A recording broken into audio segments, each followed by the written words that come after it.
पिछले एपिसोड में हमने देखा राजा दशरथ ने राम को अयोध्या का राजा बनाने का निर्णय लिया, पर मंथरा ने कैकेयी को राम के विरुद्ध उकसा दिया। कैकेयी ने राजा दशरथ से अपने 2 वरदान मांगे, भरत का राज्याभिषेक और राम को 14 वर्षों का वनवास। राम ने पिता की आज्ञा मानते हुए वनवास का निर्णय स्वीकार कर लिया। कौशल्या माता ने पूरी रात भगवान विष्णु की उपासना में बिताई थी, अपने पुत्र की भलाई के लिए हवन कर रही थीं। माँ, पिताजी अब अपने विवेक पर नहीं बल्कि माता कैकेयी के आदेशों पर चल रहे हैं। ऐसा निर्णय न तो उचित है और न ही न्याय संगत। भैया, राम को वनवास भेजना अधर्म है और मैं इसे स्वीकार नहीं कर सकता। भैया, राज्य संभालो और मैं आपके साथ हूँ। जो कोई आपके मार्ग में आएगा मैं उसे मिटा दूंगा, भले ही इसका मतलब हमारे पिता के खिलाफ जाना हो। हे राम, तुमसे बिछुड़कर मेरा जीवन निरर्थक है। तुम मेरे लिए प्रकाश हो, तुम्हारे बिना मेरा जीवन अंधकारमय हो जाएगा। माँ, पिताजी का आदेश मेरे लिए धर्म है। राजा का वचन सर्वोपरि है और मैं इसे निभाने के लिए वन में जाऊंगा। लक्ष्मण, क्रोध को त्यागो। पिताजी का आदेश धर्म का मार्ग है और मुझे उसे निभाना ही होगा। हमारे कर्तव्य में रक्तपात का कोई स्थान नहीं है। तुम्हारे बिना मैं कैसे जीवित रह पाऊंगी राम? क्या धर्म से बढ़कर माँ का प्रेम नहीं है? माँ, मैं आपको वचन देता हूँ कि 14 वर्षों के बाद अवश्य लौटूंगा। तब तक पिताजी की सेवा करना और अपने मन को शांत रखना। भैया, माता कैकेयी के इस अन्याय का प्रतिकार करना चाहिए। यह अन्याय सहन करने योग्य नहीं है। सुख दुख, लाभ हानि, जीवन मृत्यु सभी हमारे कर्मों का फल है। यह सब भाग्य की ही योजना है। भैया, आपके आदर्श मेरे हृदय को शांति देते हैं, परंतु इस अन्याय को सहन करना कठिन है। लक्ष्मण, राजपाट और वनवास में कोई अंतर नहीं है। हमें कर्म और धर्म का पालन करना चाहिए। भैया, आप क्यों इस अन्याय को सहन कर रहे हो? एक योद्धा के रूप में आपके पास अपना भाग्य बनाने की शक्ति है। जो भी आपके राज्याभिषेक का विरोध करेगा, चाहे वो इंद्र ही क्यों ना हो, मैं उन्हें मार दूंगा। भैया, भाग्य पर निर्भर होना कायरता है। वीर अपने बल से ही अपना मार्ग बनाते हैं। लक्ष्मण, मेरा सच्चा बल पिता की आज्ञा का पालन करना है। धर्म के पथ पर चलना ही हमारी सबसे बड़ी विजय है। भैया, आपकी सहनशीलता और धर्म का पालन मेरे लिए सबसे बड़ा आदर्श है। राम मेरे लाल, जो कभी कष्ट का अनुभव नहीं किया, अब वनवास में कैसे जीवन बिताएगा? माँ, पिता की आज्ञा का पालन करना हमारा धर्म है। उनका सम्मान करना ही हमारा सबसे बड़ा कर्तव्य है। जाओ मेरे बेटे, तुम्हारा व्रत पूरा हो, लौट कर आना, यही मेरी इच्छा है। माँ, आपकी सेवा मेरे लिए सबसे बड़ी प्रेरणा है। आपका आशीर्वाद ही मेरा संबल है। रघुकुल नायक, जो धर्म आपके साथ है वही मेरे पुत्र की रक्षा करे। पर्वतों, नदियों, देवों और रथुओं, मेरे पुत्र की रक्षा करना। कोई दैत्य, पिशाच या वन का जीव उसे हानि न पहुंचाए। जाओ मेरे लाल, अपनी माता का सपना पूरा करो। वनवास समाप्त कर लौटना, तब मेरा हृदय शांत होगा। अपनी माँ के आशीर्वाद और प्यार से भरे राम ने वनवास के मार्ग पर पहला कदम बढ़ाया। उसके बाद श्री राम सीता के कक्ष की तरफ जाते हैं। सिया हर्षित थीं, राम के आगमन की प्रतीक्षा कर रही थीं। परंतु जब राम साधारण वस्त्रों में चेहरे पर विषाद लिए पहुंचे, सिया का हृदय सहम गया, मानो कोई अनहोनी उनके द्वार पर खड़ी हो। हे स्वामी, आज आपके अभिषेक का दिन है, फिर आप इतने दुखी क्यों दिख रहे हैं? मेरे कानों में आज मंत्रियों का उत्सव गीत सुनाई दे रहा है। सीता का चेहरा चिंता और उलझन से भर गया। उनकी प्रसन्नता क्षण भर में विलीन हो गई। हे सीते, पिताजी ने मुझे वनवास का आदेश दिया है। माता कैकेयी ने अपने वरदान मांगे हैं और मैं उनके कहे अनुसार वन को जा रहा हूँ। राम की बात सुनते ही सीता की आंखों में मौन आंसू उमड़ आए। प्रिय, भरत का सम्मान करना और पिताजी की सेवा करना। मेरे न रहने पर आप सभी माताओं को आदर देना। हे स्वामी, आपके बिना मुझे इस राज्य या किसी सुख की इच्छा नहीं। मैं आपके साथ वन में चलूंगी और हर कठिनाई का सामना करूंगी।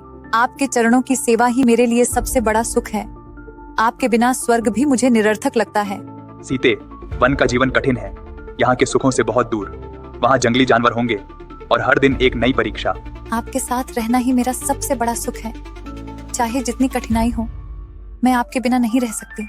आप मुझे चाहे जितना रोकें, मेरा निश्चय अडिग है। मैं हर स्थिति में आपके साथ रहूंगी, चाहे कितनी भी कठिनाइयाँ क्यों ना आए। वन की पगडंडियां कांटों और जहरीली बेलों से भरी होती हैं। वहाँ न ही कोई कोमल बिस्तर मिलेगा और न ही खाने के लिए पकवान। जीवन केवल गिरे हुए फलों पर निर्भर होगा। प्रिय स्वामी, यदि आप वन जा रहे हैं तो मैं भी आपके साथ चलूंगी। वन का जीवन कठिन हो सकता है, पर आपके साथ होने का सुख ही मेरे लिए सबसे बड़ा है। सीते, तुम्हारी यह अटल निष्ठा मुझे अभिभूत कर रही है, परंतु मैं नहीं चाहता कि तुम इस कष्टकारी मार्ग पर चलो। स्वामी, जहाँ आप जाएंगे वही मेरा स्थान है। मैं आपकी हर कठिनाई में आपके साथ रहूंगी, बिना किसी भय के। हे स्वामी, वन के कष्ट प्रेम में परिवर्तित हो जाएंगे। मैं आपके बिना नहीं जी सकती। आपकी उपस्थिति में वन के सभी भय नष्ट हो जाएंगे। प्रियतम, बचपन में ही एक ब्राह्मण ने भविष्यवाणी की थी कि मुझे वन में रहना होगा। उस समय से मैंने वन जीवन की कल्पना अपने हृदय में संजोई है। प्रभु, मेरा जीवन केवल आपके साथ है। आपके बिना सुख भी वनवास है और आपके साथ वनवास भी स्वर्ग। मुझे अपने साथ ले चलिए। यदि मुझे साथ न ले जाओगे तो विष पीकर या जल में डूबकर प्राण त्याग दूंगी। सीते, तुम्हारी दृढ़ता ने मेरा हृदय जीत लिया है। मेरे संग चलो। सीता और राम एक दूसरे के साथ खड़े हैं। उनके चेहरों पर दृढ़ता और एकता की झलक है। राम और सीता अपने कक्ष से बाहर आते हैं। हे ब्राह्मणगण, मेरे पति के संग वनवास में जाने से पूर्व मैं आपको अपनी सभी संपत्ति भेंट करती हूँ। सीता अपनी सुंदर वेशभूषा और आभूषण महल के सेवकों को सौंपती है। राम और सीता साधारण वस्त्रों में महल की देहरी पर साथ खड़े हैं, हाथों में हाथ थामे। हे राम भैया, यदि आप वन में जाएंगे तो मैं भी आपके साथ जाऊंगा। आपके बिना मुझे न स्वर्ग चाहिए और न ही अमृतत्व की कामना। लक्ष्मण, तुम्हारे जाने पर माता कौशल्या और माता सुमित्रा का ध्यान कौन रखेगा? वनवास का निर्णय केवल मेरा है और यहाँ तुम्हारी माँ को भी तुम्हारी आवश्यकता है। भैया, यदि भरत भैया माताओं का सम्मान नहीं करते तो मैं उनका संरक्षण करने के लिए तैयार हूँ, परंतु मेरा कर्तव्य है कि मैं आपके साथ रहूं और आपकी सेवा करूं। लक्ष्मण, तुम सचमुच मेरे जीवन के समान प्रिय हो। यदि तुम्हारा यही संकल्प है तो माता सुमित्रा से अनुमति लेकर मेरे साथ चलो। लक्ष्मण विनम्रता पूर्वक झुकते हैं। उनके चेहरे पर कृतज्ञता और श्रद्धा की झलक है। भैया, ये दिव्य अस्त्र और धनुष तलवार आपके वनवास में सहायक सिद्ध होंगे। मैं वनवास के लिए प्रस्थान करने से पहले अपनी सभी संपत्ति को आप लोगों में बांटना चाहता हूँ। राम शांत भाव से अयोध्या की गलियों से गुजरते हैं। सीता गरिमा से उनके पीछे चलती है, चेहरे पर हल्की उदासी। किसी ने भी एक त्रुटिहीन पुत्र को वनवास नहीं दिया, फिर राजकुमार राम जो सद्गुणों का भंडार है, उन्हें कैसे भेजा जा सकता है? राजकुमार राम, यह शहर आपके बिना कैसे जीवित रहेगा? चलो, हम भी आपके साथ वन में चलें और आपकी सेवा करें। राम शांत और सौम्य भाव से आगे बढ़ते हैं। उनके चेहरे पर एक हल्की मुस्कान है। नागरिक आंसुओं के बावजूद राम को प्रशंसा और दुख के मिश्रण से देखते हैं। सुमंत्र, पिताजी को सूचित करें कि मैं उपस्थित हूँ। मैं उनके आदेश का पालन करने के लिए वन जाने का निर्णय ले चुका हूँ। सुमंत्र आंखों में गहरी उदासी लिए राम के सामने झुकते हैं। राम का चेहरा शांत और दृढ़ता से भरा है। हे महाराज, आपका प्रिय पुत्र श्री राम, जिन्होंने अपना संपूर्ण धन और संपत्ति दान कर दी है, आपसे अंतिम विदाई लेने आए हैं। कृपया उनका दर्शन करें। राजा दशरथ का हृदय पीड़ा से भर गया। आंसू बहते हुए उन्होंने सीने को थाम लिया। पिताजी, मैं आपके आदेश का पालन करूंगा और वन को जाऊंगा। आपके सुख और धर्म की रक्षा के लिए मैं अपना कर्तव्य निभाऊंगा। हे राम, एक रात और रुक जाओ। मैं तुम्हारे बिना इस दुख को सहन नहीं कर सकता। पिताजी, मैं आपकी आज्ञा का पालन करने को तत्पर हूँ। केवल यही मेरी इच्छा है कि संसार आपको सत्य का पुजारी माने। पूरा राजमहल शोक में डूबा है। हे रानी, आपने अपने पति, जो इस समस्त राज्य के पालन करता है, को परित्याग दिया है। आपके कारण राजा दशरथ आज इस दयनीय स्थिति में है। राजा दशरथ जैसा वीर और धर्मनिष्ठ व्यक्ति आपके कारण इस दुख में डूबे हुए हैं। आपके इस पाप का परिणाम संपूर्ण राज्य भुगतेगा। आपकी माँ ने भी अपने स्वार्थ के लिए राजा कैकेयी को धोखा दिया था। क्या आप भी उसी पथ पर चलने की ठान चुकी हो? रानी कैकेयी, यदि राजकुमार राम वनवास जाते हैं तो पूरा राज्य आपसे घृणा करेगा। अपने कर्मों पर विचार कीजिए और राजकुमार राम को राजगद्दी सौंपने की प्रार्थना कीजिए। कैकेयी का चेहरा निर्विकार रहा। उसकी आंखों में पश्चाताप की कोई झलक नहीं थी। सभा के सदस्य एक दूसरे की ओर देखते हैं, कुछ कैकेयी को तिरस्कार से तो कुछ सिर झुकाकर उसके फैसले के परिणामों पर शोक व्यक्त करते हैं। सुमंत्र ने कैकेयी को अंतिम बार दर्द भरी नजरों से देखा। हार और टूटन उनके चेहरे पर साफ झलक रही थी। हे सुमंत्र, राम के साथ 4 सेनाएं और पर्याप्त धन संपत्ति ले चलने की तैयारी करो। वनवास के दौरान उसे किसी भी चीज की कमी न हो। राजन, भरत कभी ऐसा राज्य स्वीकार नहीं करेंगे जो धन और लोगों से विहीन हो। कैकेयी, क्या तुम मुझे इस तरह दुखों के भार से कुचलना चाहती हो? तुम्हारे कहने पर मैंने राम को वनवास भेजने का वचन दिया, लेकिन खाली हाथ नहीं। रानी कैकेयी, अक्षम्य अपराधों के लिए ही किसी को निर्वासित किया जाता है। श्री राम में कोई दोष नहीं है, फिर क्यों आप उन्हें ऐसी सजा दे रही हैं? जिस तरह से राजा सगर ने अपने पुत्र असमंजस को निर्वासित किया था, वैसे ही राम को वनवास भेजा जाए। हे कैकेयी, अपने कुटिल हठ से तुमने मुझे छल दिया है। अब मैं अपने पुत्र राम के साथ वन में जाऊंगा और तुम भरत के साथ इस राज्य का उपभोग करो। सुमंत्र और सिद्धार्थ ने आंसुओं भरी आंखों से एक दूसरे को देखा।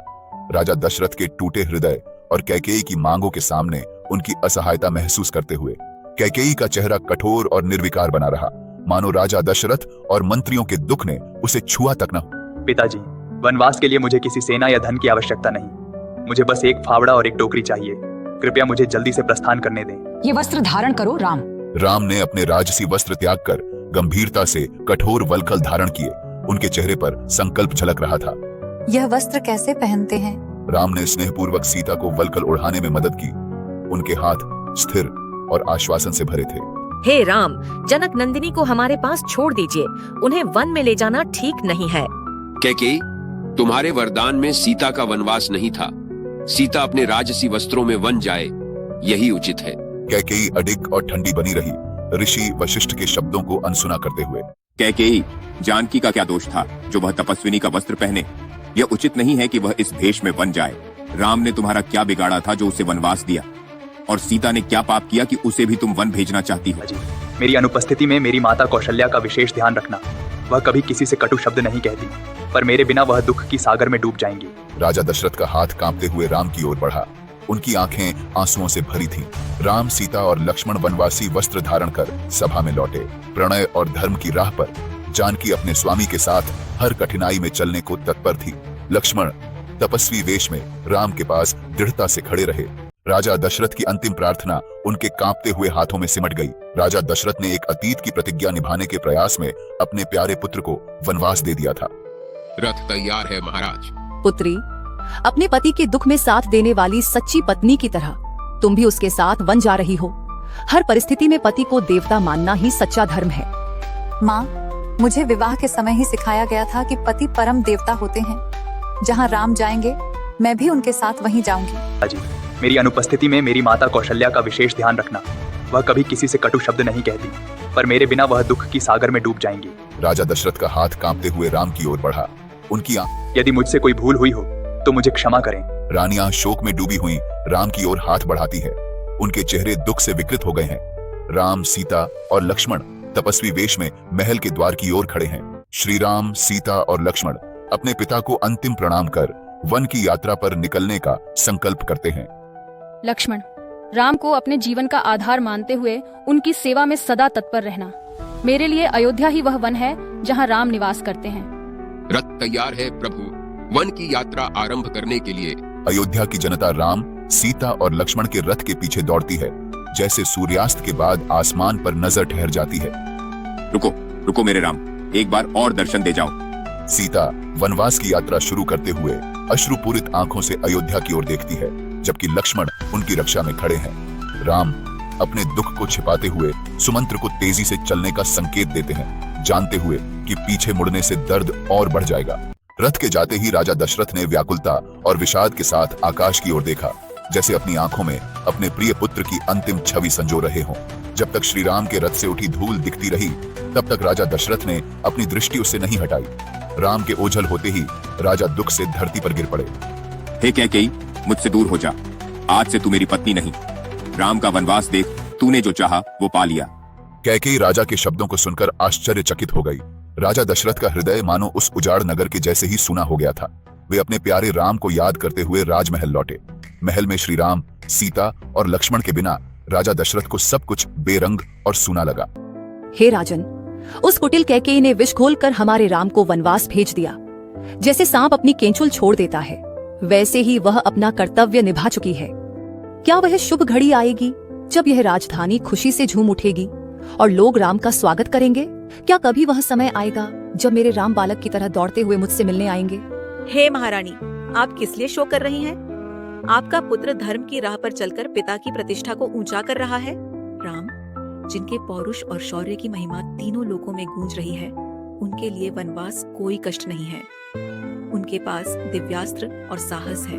हे देवी, जल्दी ही आप अपने पुत्र को पुनः देख पाएंगी। जिस दिन राम लौटेंगे, पूरा नगर आनंद से झूम उठेगा। सुमित्रा के सांत्वना से माँ कौशल्या के हृदय को शांति मिली और उनका दुख धीरे धीरे हट गया।